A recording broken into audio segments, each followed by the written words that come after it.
오늘 우리 본문의 말씀을 가지고 우리 어떤 웅덩이를 파고 있습니까? 라는 제목으로 같이 말씀을 나누기를 원합니다. 오늘 예레미야서 2장 13절 우리 마지막 절의 말씀에 보면 하나님은 이스라엘 백성들에게 그들이 두 가지 죄를 범했다라고 말씀하고 있습니다. 그 두 가지 죄가 뭐냐면 첫 번째는 뭡니까? 그들이 생수의 근원되는 하나님을 버렸다. 두 번째는 그들이 스스로 웅덩이를 팠다라는 것입니다. 여기서 생수의 근원 되신 하나님을 버렸다는 것은 무엇을 얘기하는 거냐면 여기서 하나님께서 스스로 생수의 근원이라고 말씀하신 이유가 무엇인지를 먼저 생각해 봐야 됩니다. 여러분, 생수의 근원이라는 것은 무엇입니까? 우리가 샘이나 이런 우물들의 물을 파면 그 밑에 지하에 있는 물에서부터 물이 이렇게 송송송 올라오잖아요. 오늘 그 근원을 얘기하는 거죠. 다시 말하면 하나님은 우리에게 물을 주시는 분이다. 물을 공급하시는 분. 이것은 누군가가 샘이라고 하는 것은 어떤 것을 팠기 때문에 물이 나올 때도 있지만 파지 않아도 샘이 솟아오는 데가 있잖아요. 그러니까 하나님이 우리에게 공급하지, 우리에게 그냥 저절로 어떻게 보면 주시는 그런 거라는 것입니다. 그러니까 하나님께서 이런 생명의 근원이 되었다라는 거죠. 여러분, 당시 이 생명의 근원이라는 것은 우리가 우물을 얘기하기도 합니다. 왜냐하면 우물이라고 하는 것은 우물을 얘기하면 우리가 생각하는 우물은 어떤 우물이냐면 우리가 한국 사람들은 이런 깊이 땅을 파고 거기에 이제 돌로 이렇게 쌓아가지고 이렇게 우물을 만들잖아요, 우리가. 근데 그런 우물을 얘기하는 게 아니에요. 이스라엘의 우물은 그렇게 만든 게 아니라 이스라엘은 웅덩이처럼 땅을 파는 거예요. 그냥 땅을 파는데 거기서 물이 샘이 솟아올라서 그냥 있는 것입니다. 그래서 짐승들이 와서 물을 먹을 수 있는, 여러분 우리나라 우물을 생각하면 그 우물에 짐승들이 먹을 수 있어요, 없어요? 없어요. 예. 이 그림이 아닙니다. 여러분, 우물에 이 짐승이 와서 이 양들이 와가지고 그 물을 먹을 수 있는, 그건 지금 웅덩이처럼 넓게 파놓은 그런 걸 얘기하네요. 그러면 그 밑에서 물이 계속 샘이 솟아서 그 물이 오는 그것을 바로 이 우물이라고 얘기하는 거예요. 당시에 이 사람들은 양을 치고 농사를 짓던 사람들이기 때문에 이 우물이 얼마나 중요하고 생명과도 같은 것인지를 분명히 잘 알고 있어요. 근데 이 하나님의 생수의 근원이 되신다는 것입니다. 그래서 그것을 통해서 그들이 먹고 살 수 있게 되었다라는 거죠. 그런데 여러분, 오늘 이 이스라엘 백성들이 오늘 그 하나님, 생수의 근원되는 그 하나님, 자기들의 삶 속에서 생애 중에 가장 중요한 그런 근원을 버렸다라 버리는 거예요. 이게 말이 되지 않는 얘기죠. 여러분, 그리고 그들이 이것을 버렸다고 하는데, 여러분, 버렸다고 하는 것은 하나님을 버렸다라는 말은요, 그들이 완전히 하나님을 떠나서 개종을 했다 이런 얘기가 아니에요. 그러니까 지금처럼 우리가 그들이 그러니까 하나님을 떠나서 불교인이 되고 또는 이슬람교인이 되었다 이 얘기가 아니라 하나님도 믿는데, 여러분 뭐요? 불교도 믿고 이슬람도 믿고 이렇게 했다는 것입니다. 그럼 여전히 하나님을 믿는 사람들로 남아있음에도 불구하고 다른 우물을 또 파기 시작했다는 거예요. 다른 웅덩이.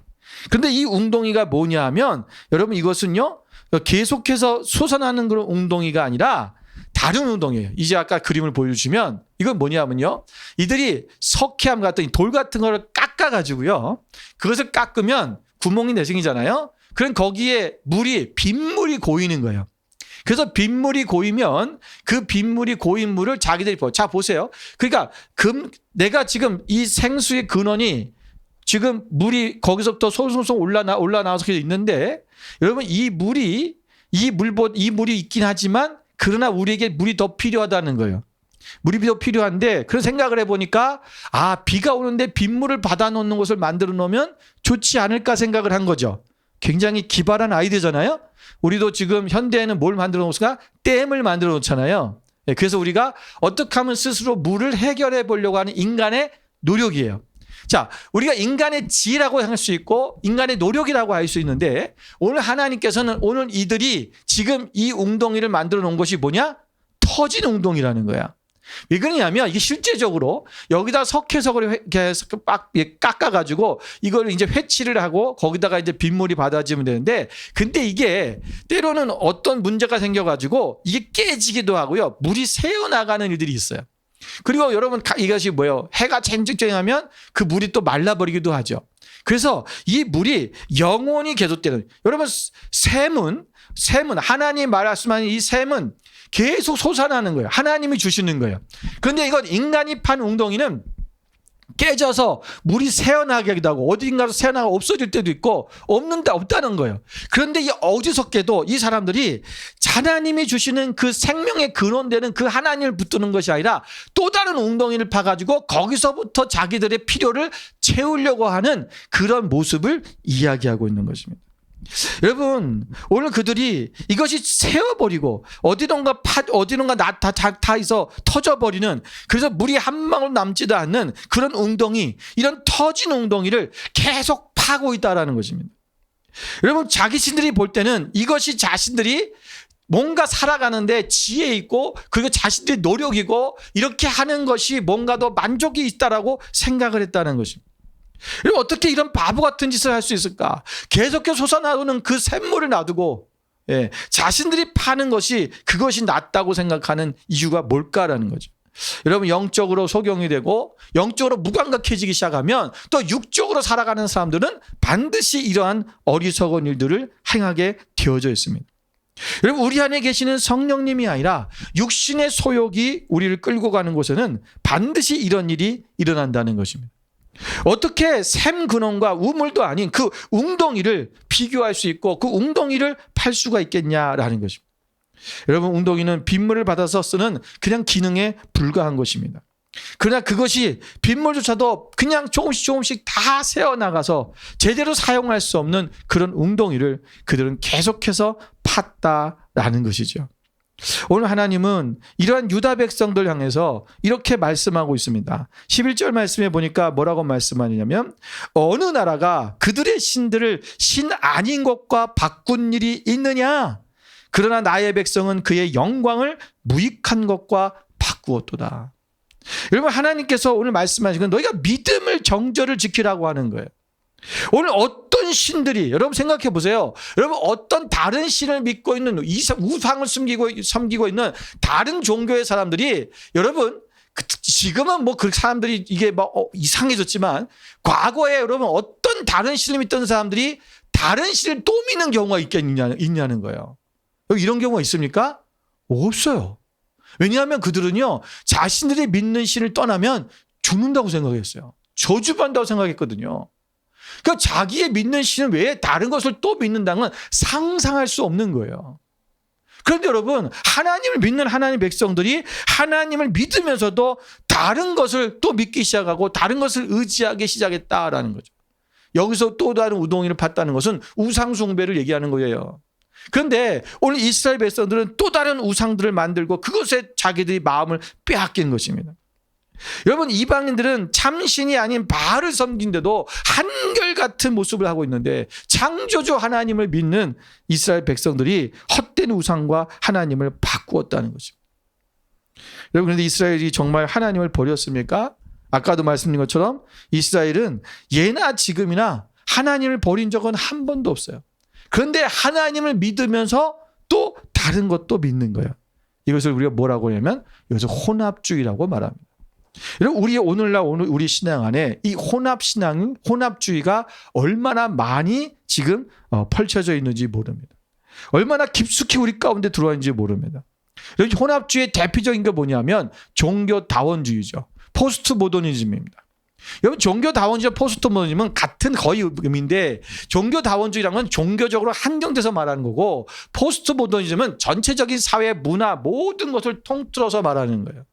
이것의 핵심적인 얘기가 뭡니까? 모든 것엔 다 종교다원, 다원은 다 모든 것이 다원에 다 진리가 있다라는 거예요. 다양성이 있다는 것입니다. 그래서 어느 한 가지만 진리야라고 말하면 안 된다는 거예요.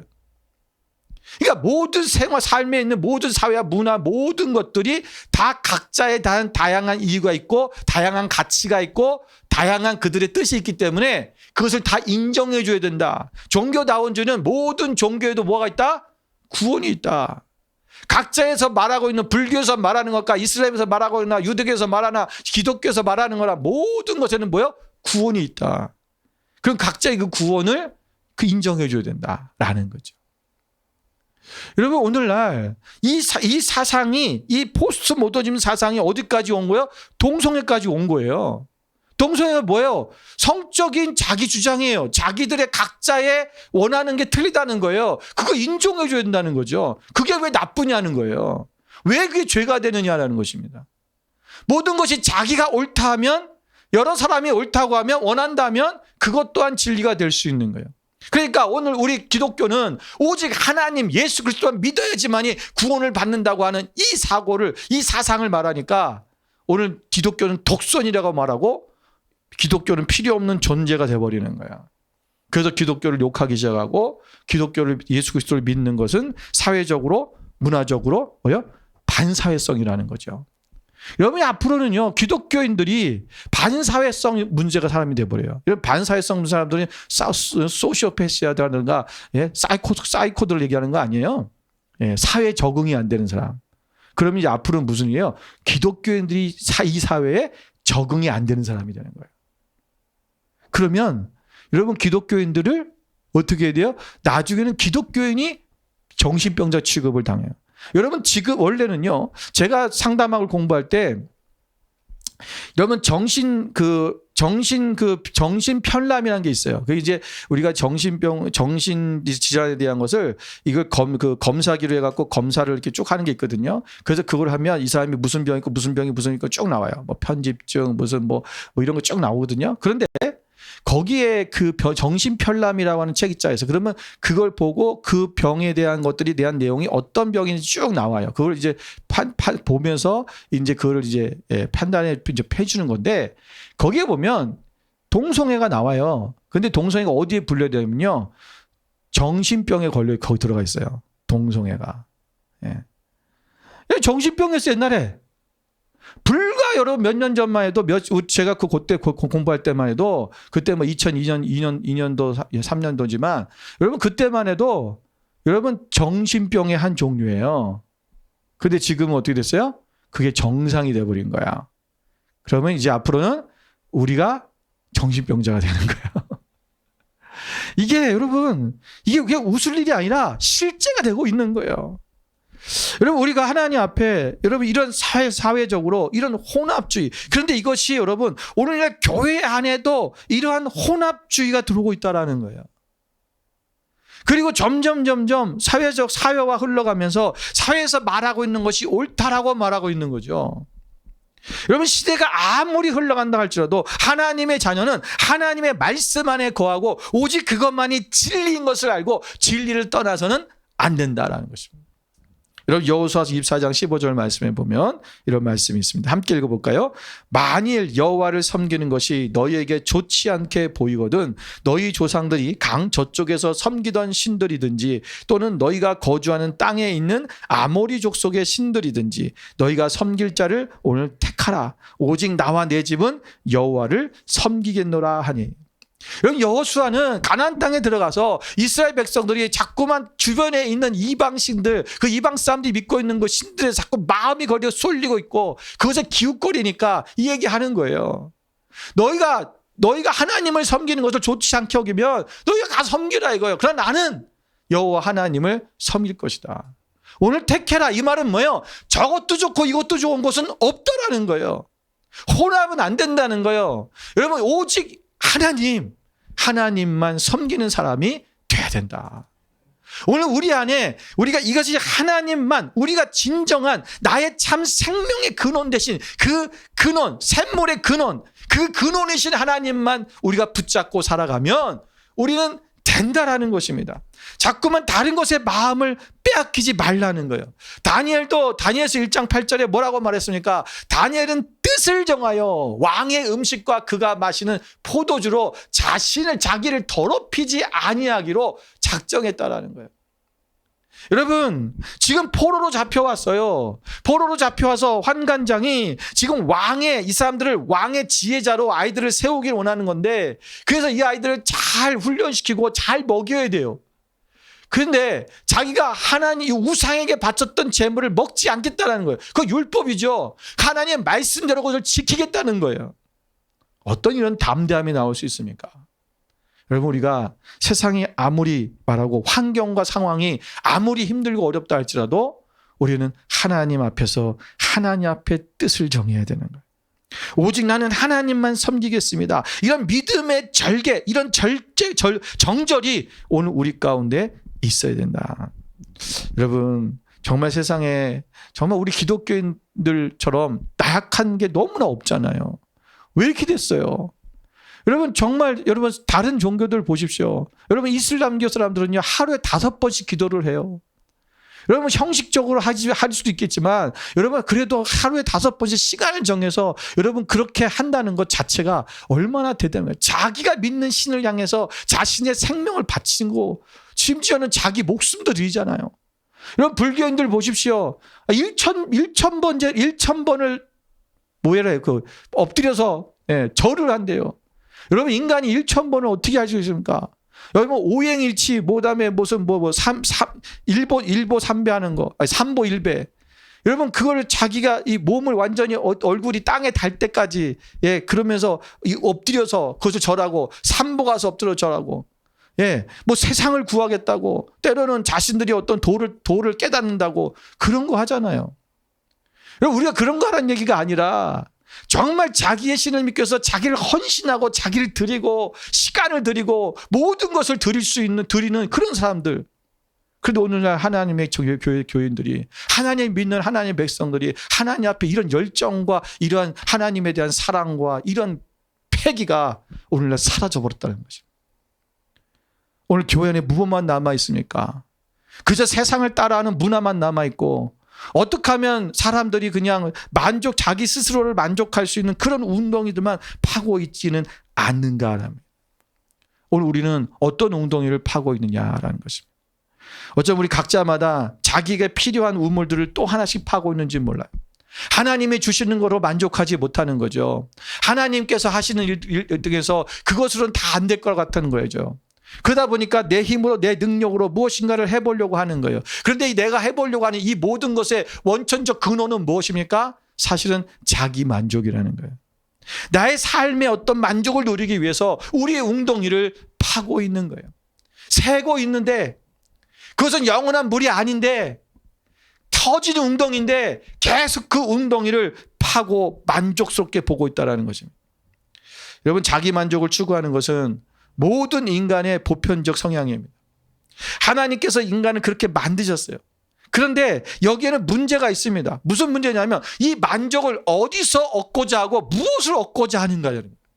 여러분, 우리 하나님께서는요, 우리가 예수 그리스도를 믿는 것도 우리 안에 어떻게 보면 자기 만족의 그런 것에 깊은 관련이 있어요. 예를 들어서 우리가 하나님 앞에 하나님을 갈망하는 것, 이것도 어떻게 보면 우리 만족이죠. 우리가 하나님을 만나고 싶어하는 것, 우리 안에 갈급한 것, 배고픈 것, 뭡니까? 하나님을 만나면 우리 안에 만족이 일어나잖아요. 여러분, 어쩌면 우리가 신앙적으로도 우리가 하나님을 떠나서는 우리가 채워질 수 없기 때문에 우리는 하나님을 갈망하는, 여러분, 이것에 대한 갈망은 있어야 되죠. 우리가 하나님을 찾아야 돼요. 우리가 마음이 가난한 자가 돼서 천국을 구하고 하나님 나라를 구하고 우리가 하나님을 만나기 원하고 하나님을 찾고자 하는 그 마음이 우리 가운데 있어야 됩니다. 근데 오늘날 우리 안에 하나님이 주시는 이 만족에 대한 부분에 대해서는 우리가 관심이 없어졌어요. 왜 그렇습니까? 배고프지 않은 거예요. 여러분, 아무리 맛있는 음식이 있어도 배고프지 않은 사람은, 배부른 사람은 그 음식에 거들떠보기 싫은 거예요. 맨날 똑같은 또 아무리 맛있어도 그거 먹겠습니까? 여러분, 우리가 하나님 앞에 갈급함, 배고픔, 이것이 목마름이 우리 가운데 있는 거예요. 그것이 있어서 주님으로부터 주시는 그 놀라운 하나님의 그 만족을 우리가 추구하는 삶을 살아야 돼요. 그런데 오늘 우리가 하나님을 만나고 하나님을 갈망하는 그런 것을 추구하는 것이 아니라 오늘날 교회조차도 이 생수의 근원 대신 하나님을 찾고 하나님을 추구하도록 하는 것이 아니라 세상에 원하는 것들, 그들이 원하는 것들을 찾고 어떻게 하면 세상 안에서, 교회 안에서도 어떤 프로그램을 통해서 교인들이 부차적인 그런 만족을 맞도록, 그것을 휩쓸리도록 인도하고 있다는 것입니다. 여러분, 예레미야서 2장 31절을 같이 한번 읽어보겠습니다. 함께 있습니다. 너희 이 세대여 여호와의 말을 들어보라. 내가 이스라엘에게 광야가 되었었느냐 캄캄한 땅이 되었었느냐 무슨 이유로 내 백성이 말하기를 우리는 노였으니 다시 주께로 가지 아니하겠다 하겠느냐. 오늘 이 말씀을 하시면서 이 31절에 지금 말씀하고 있는 같은 2장이잖아요. 여기서 지금 뭐라고 말씀하고 있습니까? 오늘 하나님께서 말씀하시기 이스라엘에게 하나님이 뭐가 됐다? 광야가 됐다. 그러니까 하나님이 광야고 하나님이 깜깜한 땅이 되겠다라고 그렇게 말한다는 거예요. 그 말이 무슨 말이냐면 광야에서는 어떻게 합니까? 자기들이 손을 뻗쳐도 어떤 도움을 요청할 수도 없고 또는 자기들의 경험과 지식으로 거기서 뭘 할 수 있는 그런 장소가 아니잖아요. 그런데 오늘 그 안에서 오직 하나님밖에 의지할 데가 없는 그곳에서 그들이 뭐라고 그러냐면 하나님이 우리를 인도하시는 것이 싫다라는 거예요. 하나님이 그 안에서 광야가 되고 캄캄한 땅이 되어주셨다는 것은 왜 그들이 주께로 가지 아니하겠다. 나는 주님이 필요하지 않다. 오늘 우리 스스로 해보고 싶다. 이런 얘기를 하고 있는 것입니다. 여러분 비록 터지는 웅덩이를 할지라도 자기가 웅덩이를 파놓으면 자신이 필요할 때 언제든지 자기의 만족을 채울 수 있기 때문에 그래요. 여러분 우리가 예를 들어서 돈을 생각해 봅시다.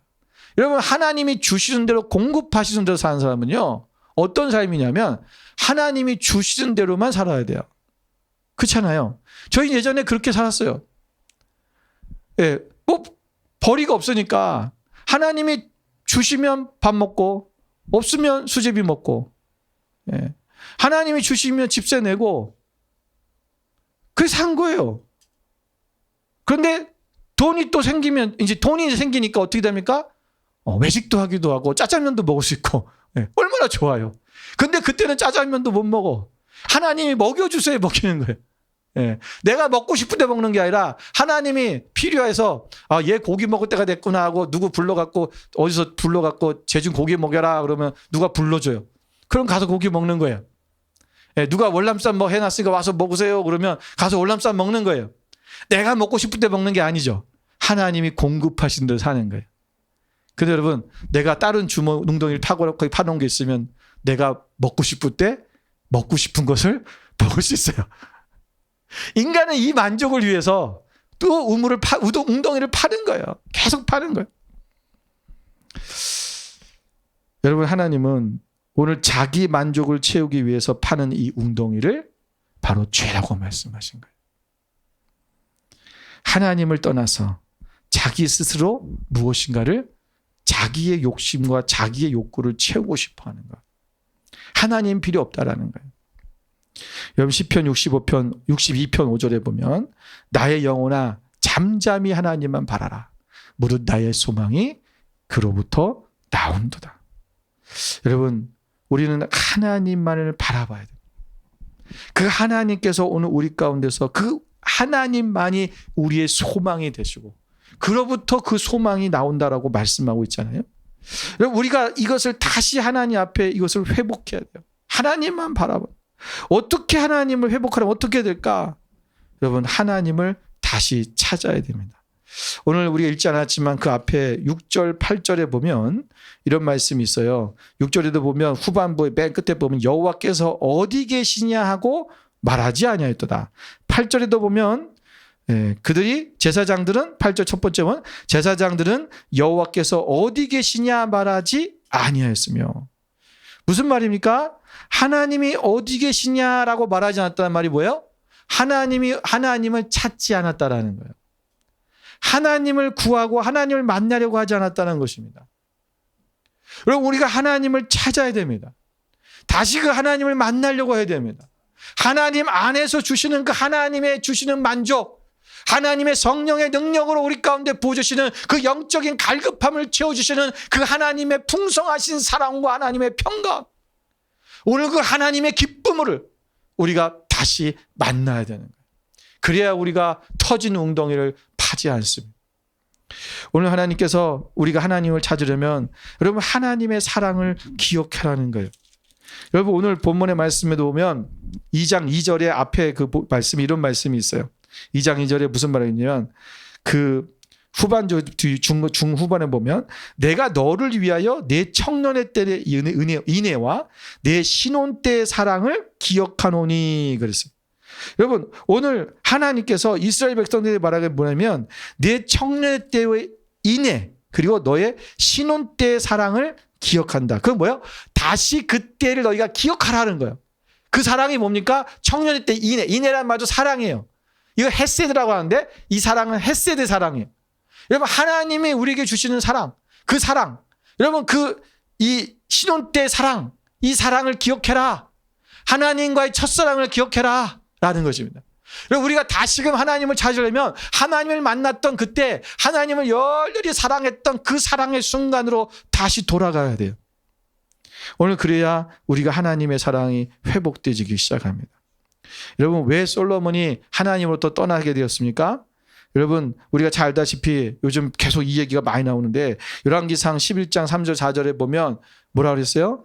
왕은 후궁이 700명이고 첩이 300명이라 그의 여인들이 왕의 마음을 돌아서게 하였다. 솔로몬이 나이가 많을 때 그의 여인들이 그의 마음을 돌려 다른 신들을 따르게 하였으므로 왕의 마음이 그의 아버지 다윗의 마음과 같지 아니하여 그의 하나님 여호와 앞에 온전하지 못하였습니다. 여러분 오늘 솔로몬은 자기에게 시집온 이제 그 후궁 700명과 첩 300명 여러분 이 1000명의 아내들을 통해서 여인들을 통해서 그의 마음이 돌아섰다는 거예요. 하나님을 사랑했던 그 사랑이 오늘 여인을 사랑하는 마음으로 바뀌어버리는 거예요. 하나님을 사랑했던 그 샘의 근원 되신 하나님을 버리고 오늘 뭘 했던 거예요? 자기의 터진 웅덩이를 판 거예요. 이 터진 웅덩이를 파면 결국은 그것 때문에 내가 패망해요. 망하게 되어 있는 거예요. 오늘 솔로몬이 그래서 망한 것입니다. 여러분 6절에 보면 뭐라고 얘기했냐면 애굽에서 인도내신 하나님, 광야를 통과하게 하신 하나님, 가나안 땅에 들어가게 하신 하나님, 그거는 그 하나님을 너희가 기억하라고 말씀하고 있는 거예요. 오늘 그 하나님 앞에 더 나아가라.